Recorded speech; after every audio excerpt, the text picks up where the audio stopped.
Alright, let's rank the factions of Fallout New Vegas from total trash to absolute peak.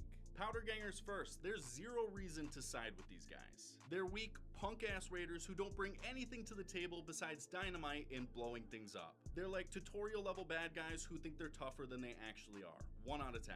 Now the Boomers are awesome. Their lore goes crazy. They're obsessed with firepower and now they're sitting on a bomber plane. It's classic Fallout. It's weird, it's dangerous, and it hits the mark. 10 out of 10. Now, Goodsprings. Goodsprings is solid, great starting faction, great folks, and they set the tone for the game perfectly. But past the intro quest, they don't play much of a role in the bigger picture. But still, you gotta remember where you came from. 5 out of 10.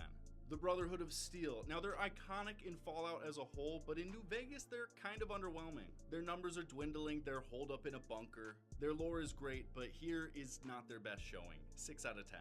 Now Mr. House. Mr. House is peak character design. He's charismatic, calculating, and basically built New Vegas into the powerhouse that it is. His interactions are great, but siding with him means handing the Mojave over to a freak who wants to play God from his life support chamber. That being said, he's a fantastic villain, though I don't usually side with him in my playthroughs. 9 out of 10.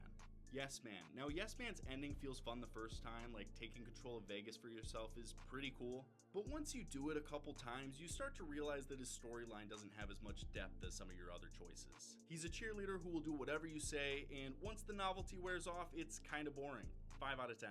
NCR. Now they're one of the most interesting factions because on the surface they look like the undisputable good guys. They represent democracy, rule of law, and civilization finally coming back to the wasteland. But the deeper you go, the more corruption you start to see. They're stretched too thin, their soldiers are underpaid and miserable, and at the top they're ran by politicians who care more about expansion than stability. They're basically America reborn, complete with the imperialism and the bureaucracy. They're a cool story faction, but I don't usually align with them. 7 out of 10.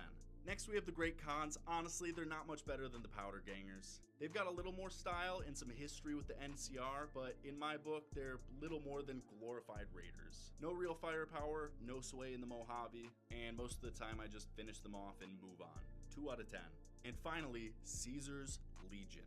They're the perfect representation of Fallout's gray morality. The first time you encounter them in Nipton after the lottery, you're like, yeah, these guys are undeniably monsters. And they are, no question. But then you go talk to Caesar, and suddenly it's a little more complicated. He's intelligent, strategic, and actually makes some really good points despite all of the atrocities. It's uncomfortable, but that's the point. They challenge the idea of good guys versus bad guys, which is Fallout at its best. 10 out of 10.